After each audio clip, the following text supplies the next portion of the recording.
Broadcasting System and its affiliated stations present Orson Welles and the Mercury Theater on the air in The War of the Worlds by H.G. Wells. Ladies and gentlemen, the director of the Mercury Theater and star of these broadcasts, Orson Welles.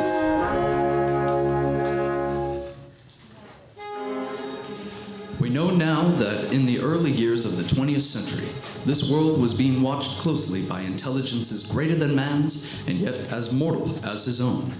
With infinite complacency, people went to and fro over the earth about their little affairs, serene in the assurance of their dominion over the small spinning fragment of solar driftwood, which, by chance or design, has inherited out of the dark mystery of time and space. Yet, across an immense ethereal gulf, mind that are to our minds as ours are to the beasts in the jungle, intellects vast, cool, and unsympathetic, regarded this earth with envious eyes, and slowly and surely drew their plans against us. It was near the end of October 1938. Business was better. The war scare was over. Sales were picking up. On this particular evening, October 30th, the Crossley service estimated that 32 million people were listening in on radios. For the next 24 hours, not much changed. A slight atmospheric disturbance of undetermined origins reported over Nova Scotia, causing a low-pressure area to move down rather rapidly over the northeastern states, bringing a forecast of rain accompanied by winds of light gale force. Maximum temperature 66, minimum 48. We now take you to the Meridian Room in Hotel Park Plaza in downtown New York, where you will be entertained by the music of Ramon Raquello and his orchestra.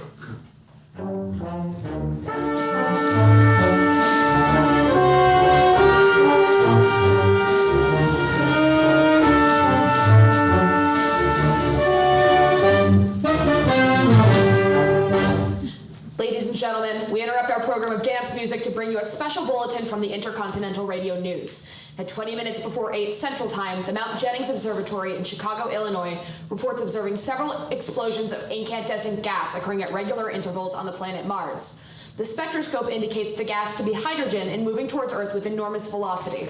The Observatory of Princeton confirms Mount Jennings' observation and describes the phenomenon as, quote, like a jet of blue flame shot from a gun, unquote.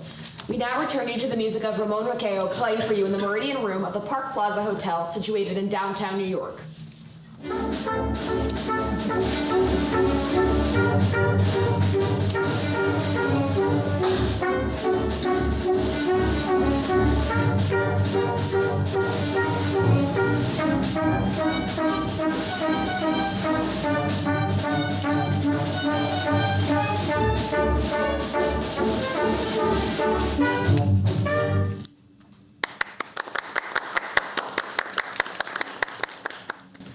Ladies and gentlemen, following on the news given in our bulletin a moment ago, the Government Meteorological Bureau has requested the large observatories of the country to keep an astronomical watch on any further disturbances occurring on the planet Mars. We take you now to the Princeton Observatory, where Carl Phillips, our commentator, will interview Professor Richard Pearson, famous astronomer who will give us the views on the event. We take you now to Princeton, New Jersey. Good evening, ladies and gentlemen. This is Carl Phillips, speaking to you from the observatory at Princeton. I'm standing in a large, semicircular room, pitch black except for an oblong split in the ceiling. Through this opening, I can see a sprinkling of stars that cast a kind of frosty glow over the intricate mechanism of the huge telescope. Professor Pearson stands directly above me on a small platform, peering through a giant lens.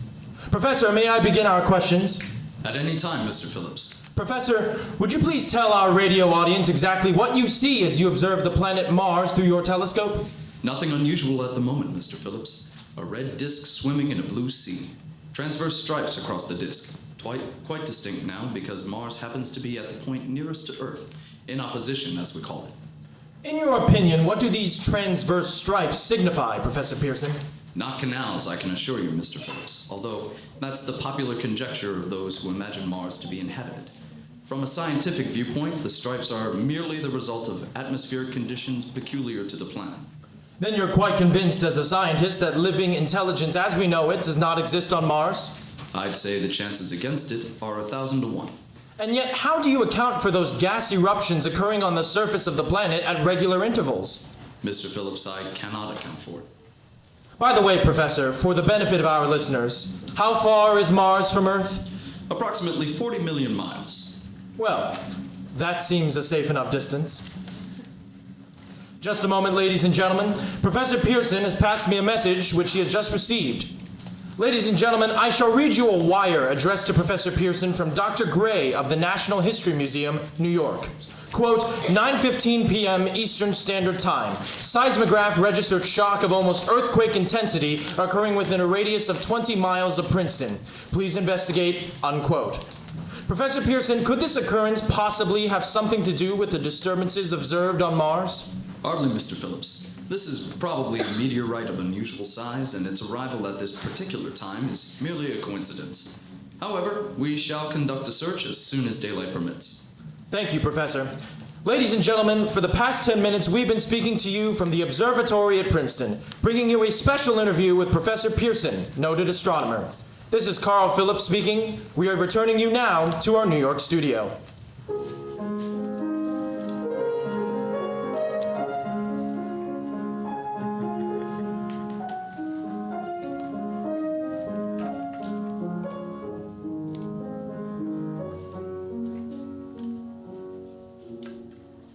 Ladies and gentlemen, here is the latest bulletin from the Intercontinental Radio News. Toronto, Canada. McGill University reports observing a total of 3 explosions on the planet Mars between the hours of 7:45 p.m.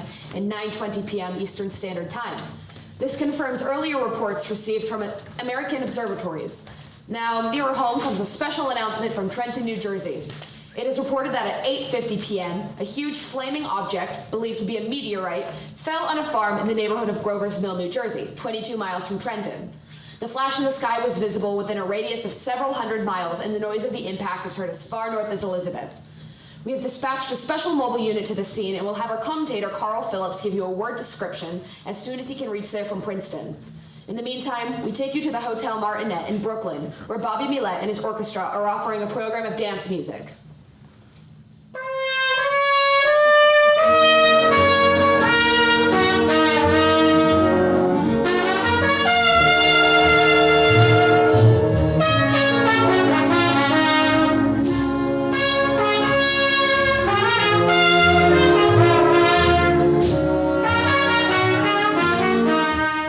We take you now to Grover's Mill, New Jersey. Ladies and gentlemen, this is Carl Phillips again at the Wilmeth Farm, Grover's Mill, New Jersey. Professor Pearson and myself made the 11 miles from Princeton in 10 minutes. Well, I hardly know where to begin to paint for you a word picture of the strange scene before my eyes, like something out of a modern Arabian Nights.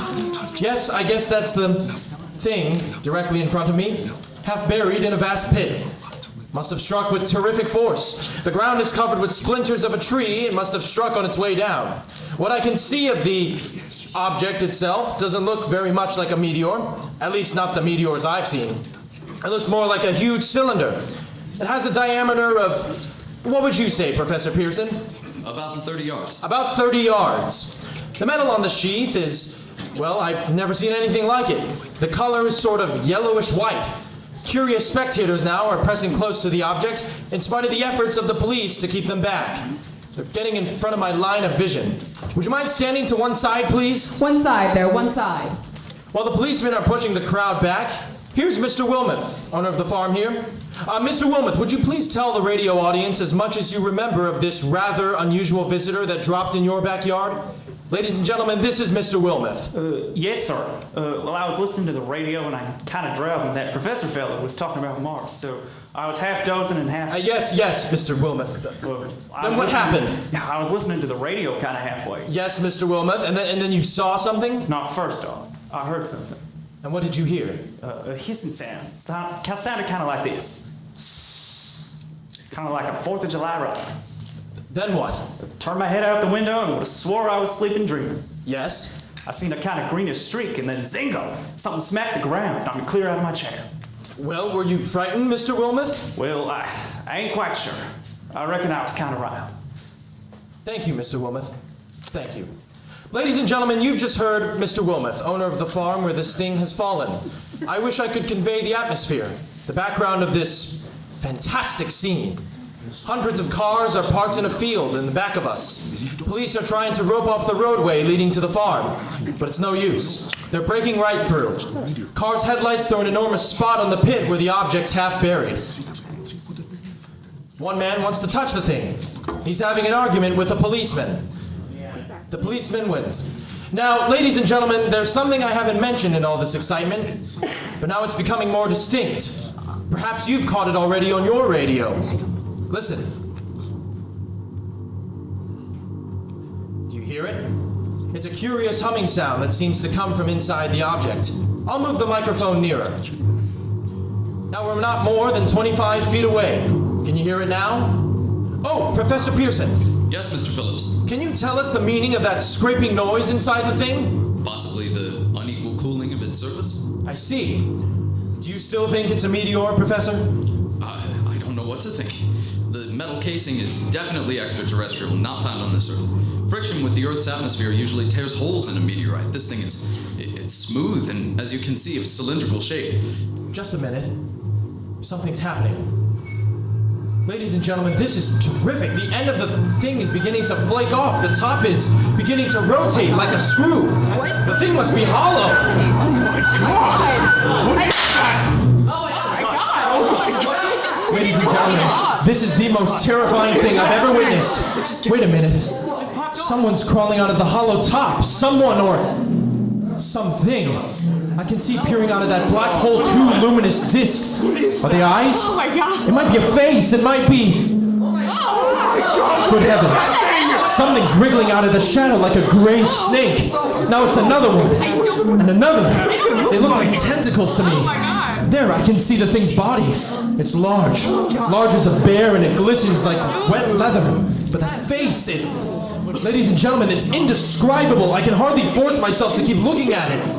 The eyes are black and gleam like a serpent. The mouth is V-shaped with saliva dripping from its rimless lips that seem to quiver and pulsate. The monster, whatever it is, can hardly move. It seems weighed down by possibly gravity or something. The thing's raising up. The crowd falls back now. They've seen plenty. This is the most extraordinary experience. I can't find words.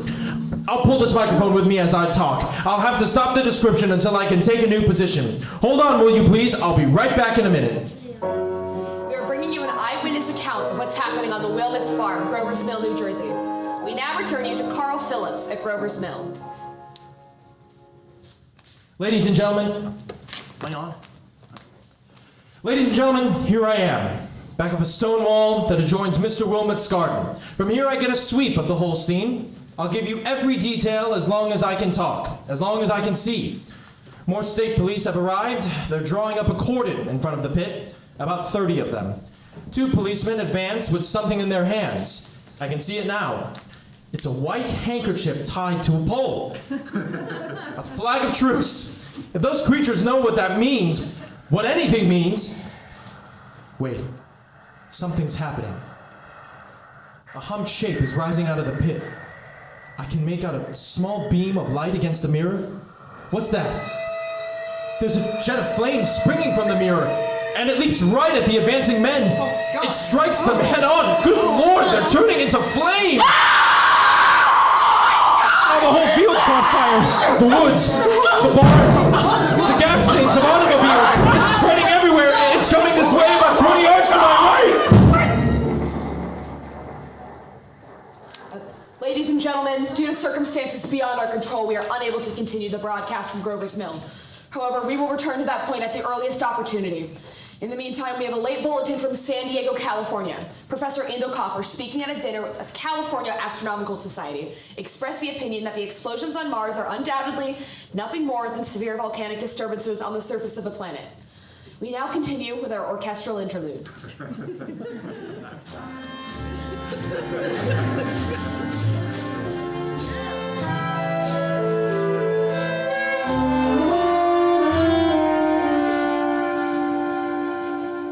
Ladies and gentlemen, I have just been handed a message that came in from Grover's Mill by telephone. At least 40 people, including 6 state troopers, lay dead in the field east of the village of Grover's Mill. Their bodies burned and disordered beyond all possible recognition. Martial law has been put into place by the commander of the state militia. The strange creatures, after unleashing their deadly assault, crawled back into their pit and made no attempt to prevent the efforts of the firemen to recover the bodies and extinguish the fire. Combined fire departments of Mercer County and are fighting the flames which menace the entire countryside. Just one moment, please. Ladies and gentlemen, I have just been informed that we have finally established communication with an eyewitness of the tragedy. Professor Pearson has been located in a farmhouse near Grover's Mill, where he has established an emergency observation post. The next voice you will hear will be that of Professor Pearson, brought to you by direct wire. Of the creatures in the rocket cylinder at Grover's Mill, I can give you no authoritative information, either as to their nature, their origin, or purposes here on Earth. Of their destructive instrument, I might venture some conjectural explanation. For want of a better term, I shall refer to the mysterious weapon as a heat ray. It is all too evident that these creatures have scientific knowledge far in advance of our own. It is my... We have lost contact with Professor Pearson, but we will continue to attempt to reach him. Ladies and gentlemen, here's a bulletin from Trenton. It is a brief statement informing us that the charred body of Carl Phillips has been identified in a Trenton hospital. Now, here's another bulletin from Washington, D.C. The Office of the Director of the National Red Cross reports 10 units of Red Cross emergency workers have been assigned to the headquarters of the state militia, stationed outside Grover's Mill, New Jersey. Here's a bulletin from State Police, Princeton Junction. The fires at Grover's Mill and vicinity are now under control. Scouts report all quiet in the pit and no sign of life appearing from the mouth of the cylinder. We take you now to the field headquarters of the state militia near Grover's Mill, New Jersey. This is Captain Lansing of the Signal Corps, attached to the state militia now engaged in military operations in the vicinity of Grover's Mill. Situation arising from the reported presence of certain individuals of unidentified nature is now under complete control. The cylindrical object, which lies in a pit directly below our position, is surrounded on all sides by 8 battalions of infantry. All cause for alarm, if such cause ever existed, is now entirely unjustified. The things, whatever they are, do not even venture to poke their heads above the pit. With all their reported resources, these creatures can scarcely stand up against heavy machine gun fire. Anyway, it's an interesting outing for the troops. Now, wait a minute, I see something on top of the cylinder. No, it's nothing but a shadow. Now, the troops are on the edge of the Wilmouth farm, 7,000 armed men closing in on an old metal tube. Wait, that wasn't a shadow. It's something moving, solid metal kind of shield-like affair rising up out of the cylinder. It's going higher and higher, while it's standing on legs, actually rearing up on a sort of metal framework. Now it's reaching above the trees and the searchlights are on it. Hold on! Ladies and gentlemen, I have a grave announcement to make. Incredible as it may seem, both the observation of science and the evidence of our eyes lead to believe the inescapable assumption that those strange beings who landed in the Jersey farmlands tonight are the vanguards of the invading army from the planet Mars. The battle which took place tonight at Grover's Mill has ended in one of the most startling defeats ever suffered by any army in modern times. 7,000 men armed with rifles and machine guns pitted against a single fighting machine from the invaders from Mars. 120 known survivors. The rest strewn over the battle area from Grover's Mill to Plainsboro, crushed and trampled to death under the metal feet of the monster or burned to cinders by its heat ray. The monster has now controlled the middle section of New Jersey and has effectively cut the state through its center. Communication lines are down from Pennsylvania to the Atlantic Ocean. Highways to the north, south, and west are clogged with frantic human traffic. Police and army reserves are unable to control the mad flight. By morning, the refugees will have swelled Philadelphia, Camden, and Trenton. It is estimated to twice their normal population. At this time, martial law prevails throughout New Jersey and eastern Pennsylvania. We now take you to Washington for a special broadcast of the national emergency. The Secretary of the Interior. Citizens of the nation, I shall not try to conceal the gravity of the situation that confronts the country, nor the concern of your government in protecting the lives and property of its people. However, I wish to impress upon you, private citizens and public officials, all of you, the urgent need of calm and resourceful action. Fortunately, this formidable enemy is still confined to a comparatively small area, and we may place our faith in the military forces to keep them there. In the meantime, placing our faith in God, we must continue the performance of our duties, each and every one of us, so that we may confront this destructive adversary with a nation united, courageous, and consecrated to the preservation of human supremacy on this earth. I thank you. You've just heard the Secretary of the Interior speaking from Washington. Bulletins too numerous to read are piling up in the studio here. We are informed the central portion of New Jersey is blacked out from radio communication due to the effect of the heat ray upon power lines and electrical equipment. Here's a special bulletin from New York. Cables received from English, French, German scientific bodies offering assistance. Astronomers report continued gas outbursts at regular intervals on planet Mars. Majority voice opinion that the enemy will be reinforced by additional rocket machines. Langham Field, Virginia. Scouting planes report 3 Martian machines visible above treetops, moving north. Heat ray not in use, although advancing at express train speed. Invaders pick their way carefully. They seem to be making conscious effort to avoid destruction of cities and countryside. However, they stop to uproot power lines, bridges, and railroad tracks. Their apparent objective is to crush resistance, paralyze communication, and disorganize human society. Here's a bulletin from Basking Ridge, New Jersey. Deer hunters have stumbled on a second cylinder similar to the first embedded in the Great Swamp 20 miles south of Norristown. Army field pieces are proceeding from Newark to blow up the second invading unit before the cylinder can be opened and the fighting machine rigged. They are taking up position in the foothills of Watching Mountains. Another bulletin from Langham Field, Virginia. Scouting planes report enemy machines, now 3 in number, increasing speed northward, kicking over houses and trees in their evident haste to form a conjunction with their allies south of Morristown. Here's a bulletin from Winston Field, Long Island. Fleet of Army bombers carrying heavy explosives flying north in pursuit of enemy. Scouting planes act as guides. They keep the speeding enemy in sight. Just a moment, please. Army bombing plane V-843 off Bayonne, New Jersey. Lieutenant Vogt commanding 8 bombers, reporting to Commander Fairfax, Langham Field. This is Vogt reporting to Commander Fairfax, Langham Field. Enemy tripod machines now in sight, reinforced by 3 machines from the Morristown cylinder, 6 altogether. 1 machine partially crippled, believed hit by shell from Army gun in Watching Mountains. Guns now appear silent. A heavy black fog hanging close to the earth, of extreme density, nature unknown. No sign of heat ray. Enemy now turns east, crossing Passaic River into the Jersey marshes. Evident objective is New York City. They're pushing down a high-tension power station. Planes circling, ready to strike.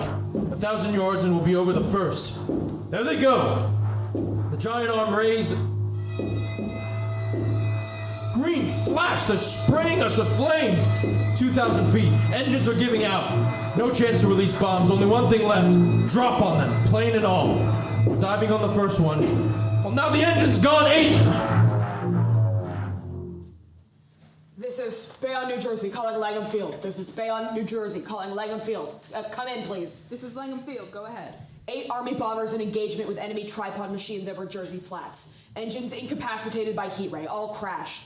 1 enemy machine destroyed. Enemy now discharging heavy black smoke in the direction of... This is Newark, New Jersey. This is Newark, New Jersey. Warning. Poisonous black smoke pouring in from Jersey marshes. Reaches South Street. Gas masks useless. Urge population to move into open spaces. Automobiles use routes 7, 23, and 24. Avoid congested areas. Smoke now spreading over Raymond Boulevard.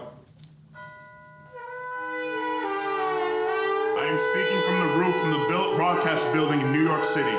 The bells you hear are ringing to warn the people to evacuate the city as the Martians approach.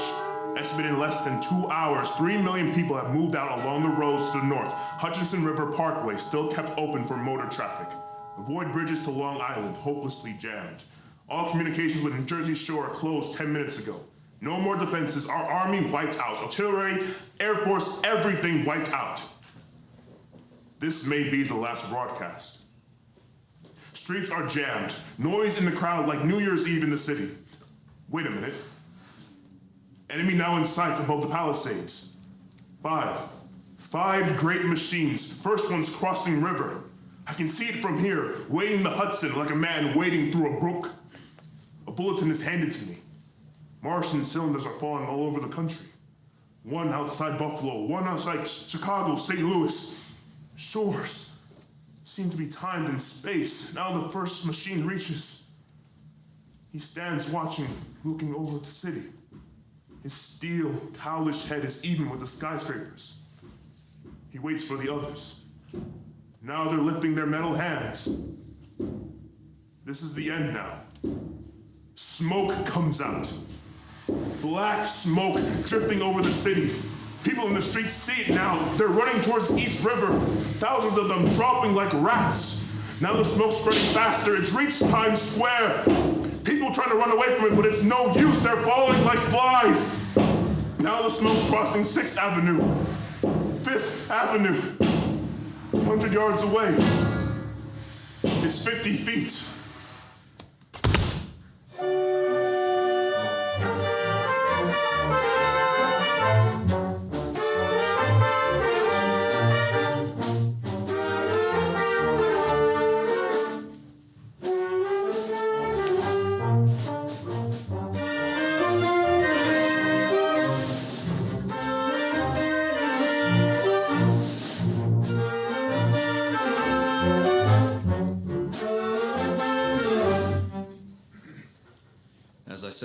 notes on paper, I'm obsessed by the thought that I may be the last living man on Earth.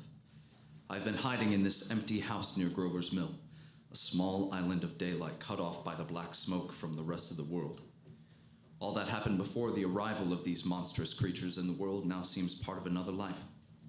A life that has no continuity with the present furtive experience of the lonely derelict who pencils these words on the back of some astronomical notes bearing the signature of Richard Pearson. I look down at my blackened hands, my torn shoes, my tattered clothes, and I try to connect them with a professor who lives at Princeton and who, on the night of October 30th, glimpsed through his telescope at an orange splash of light on a distant planet. My wife, my colleagues, my students, my books, my observatory, my world. Where are they? Did they ever exist? Am I Richard Pearson? What day is it? Do days exist without the clocks? Does time pass when there are no human hands left to wind the clocks? In writing down my daily life, I tell myself that I shall preserve human history between the dark covers of this little book that was meant to record the movement of the stars. I keep watch at the window. From time to time, I catch sight of a Martian above the black smoke. The smoke still holds the house in its black coil, but at length there is a hissing sound, and suddenly I see a Martian mounted on his machine, spraying air with a jet of steam, as if to dissipate the smoke. I watch in a corner as his huge metal legs nearly brush up against the house. The black cloud of gas has lifted, and the scorched meadows to the north look as though a black snowstorm has passed over them. It seems that everywhere the smoke touched, it left blood-red flowers and pale green vines. I venture from the house. I make my way to a road. No traffic. Here and there a wrecked car, baggage overturned, a blackened skeleton. I push on north. For some reason, I feel safer trailing these monsters than running away from them. And I keep a careful watch. I have seen the Martians feed. Should one of their machines appear over the top of the trees, I am ready to fling myself flat on the earth. I come to a chestnut tree. October chestnuts are ripe. I fill my pockets. I must keep alive. 2 days, I wander in a vague northerly direction through a desolate world. Finally, I notice a living creature, a small red squirrel in a beech tree. I stare at him in wonder. He stares back at me.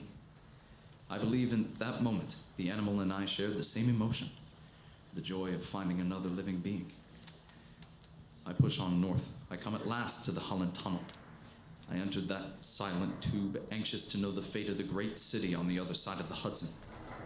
From over the General Motors building, I watched a flock of black birds circling in the sky.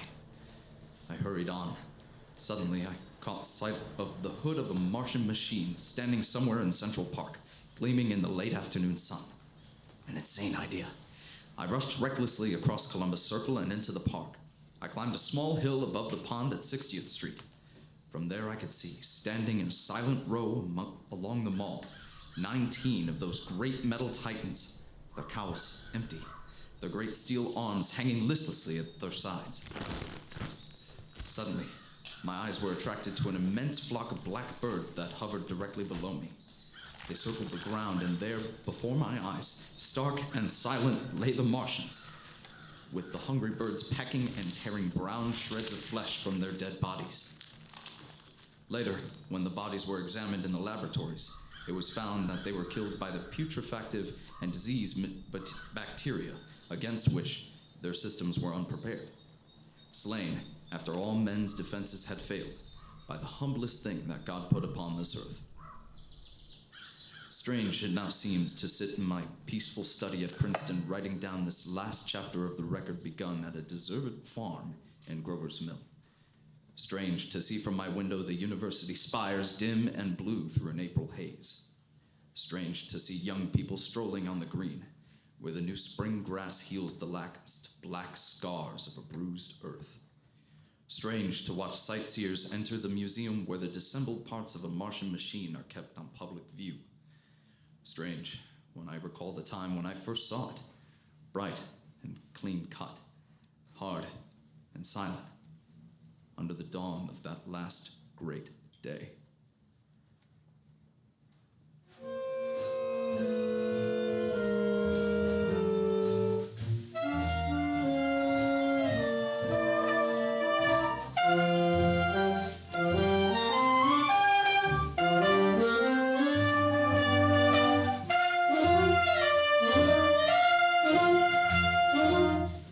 This is Orson Welles, ladies and gentlemen, out of character to assure you that the War of the Worlds has no further significance than as the holiday offering it was intended to be.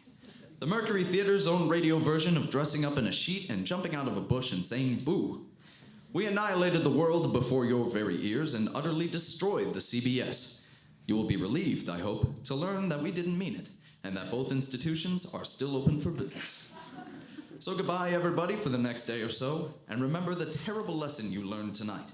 That grinning, glowing, globular invader of your living room is an inhabitant of the pumpkin patch. And if your doorbell rings and nobody's there, that was no Martian. It's Halloween.